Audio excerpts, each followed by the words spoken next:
कभी कोई प्रेत आत्मा मंत्र लिए हुए और नाम जापक कंठी बांधे वाले को स्पर्श नहीं कर सकती।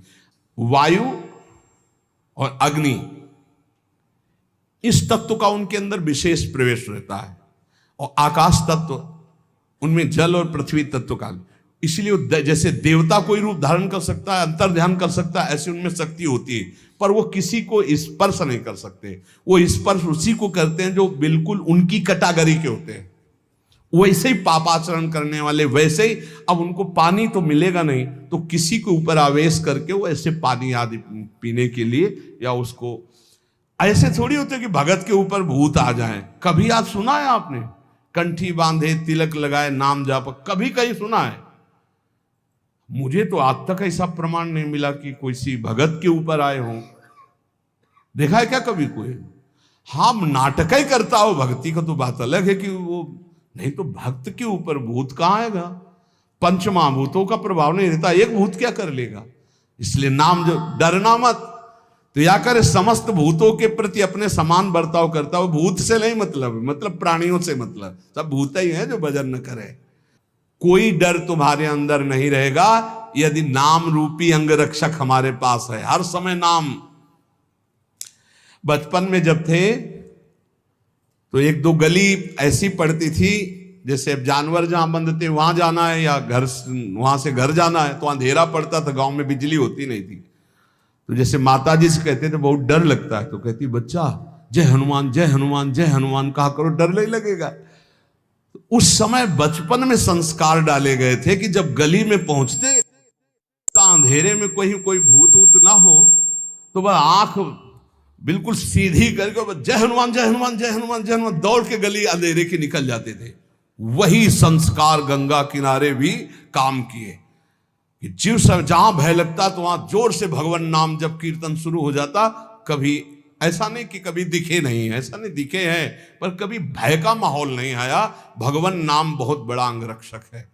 नाम पहारू दिवस निश, ये बात ध्यान रख। हर समय नाम जप करो, कोई भय नहीं। और भय है, अगर नाम जप नहीं किए तो भय ही भय है, और नाम जप चल रहा तो कोई भय नहीं। ये पक्का समझना, कभी कोई प्रेत आत्मा किसी भी भजन करने वाले का स्पर्श नहीं कर सकती, इतनी बड़ी ताकत नहीं। तो आपके गले में कंठी बंधी है, इसलिए कहते तुलसी जी की कंठी रखो। नाम जप चल रहा है, कभी कोई ब्रह्म राक्षस भूत प्रेत पिशाच अग्नि बैताल काल मारी मर कोई भी नहीं स्पर्श कर सकता। जिते विनायक शुभ अशुभ, विघ्न करे नहीं कोई।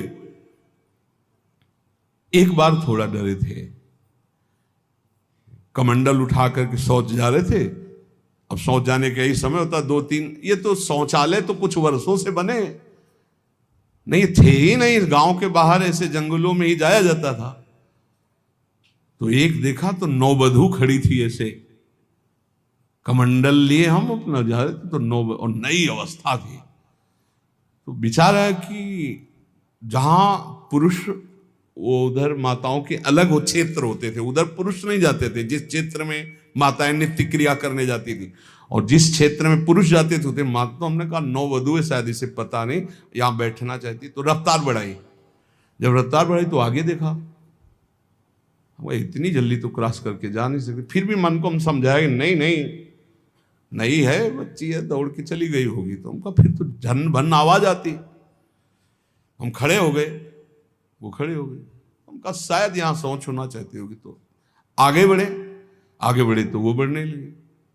वह गांव तो बहुत दूर छूट गया, और ये बार बार आगे पीछे, वह कौन हो?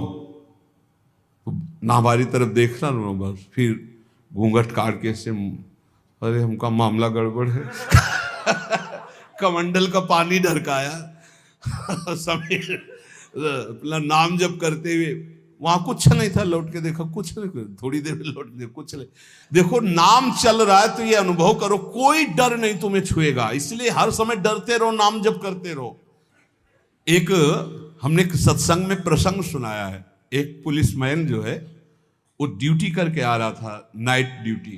तो रास्ते में एक नवयुवती मिली, तो उसने कहा कि मैं रास्ता भूल गई हूं और आज आप अपने घर ले चलो। उसका ब्याह हुआ नहीं था, पवित्र भाव से वो घर ले गया। जब घर में ले गया तो फिर उसका अपवित्र भाव हो गया उस युवती का। वो तो घर ही था। सुबह निकल गई साथ, बड़ा खुश हुआ कि यार। दूसरे दिन फिर वही मिली तो उसने कहा आज तो घर नहीं भटकी होगी। बोले नहीं, कल से हमारी आपकी मित्रता होगी, अब हम रोज आपको यहीं मिला करेंगे। अब वो मानसिक शक्ति से युक्त वो पुलिस में, और वो प्रेत योनि को प्राप्त, जिसे चुड़ैल कहते, ऐसी हो। अब वो तो महीना भर में वो सूख गया, पीला शरीर हो गया। वैद्य के पास गया तो वैद्य ने कहा कि ऐसी दशा किसी शारीरिक सहवास से नहीं होती, तुम्हारा कोई मतलब एक अलौकिक शक्ति है जो तुम्हारा शोषण कर रही, वो स्त्री नहीं है। उसने कहा फिर भी आप दवा हमें शक्तिवर्धन के लिए दीजिए, हम तो चलने लायक नहीं रह गए। तो पुरानी रद्दी में कहीं गीता जी के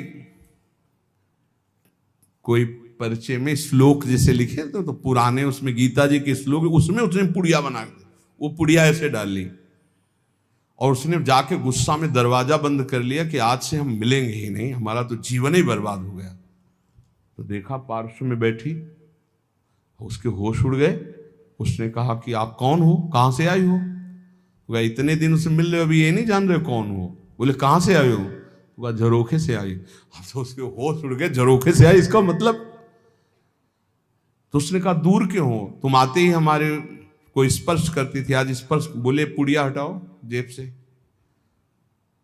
उसने पुड़िया में क्या है? बोले इसमें गीता का श्लोक लिखा हुआ है, मैं तुम्हें स्पर्श तब तक नहीं करूंगी जब तक, और देखो तुम हमें तनिक भी प्यार करते हो तो पुड़िया हटाओ। उसने कहा पुड़िया कैसे हटा सकते हैं? अब उस दिन वो बैठी रही पर स्पर्श नहीं हुआ और समय आने पर चली गई। दूसरे दिन उसने गीता का पूरा जेब में रख लिया और जहां आती ना यदा यदा धर्मस्य ग्लानिर्भवति, आना ही बंद हो गया।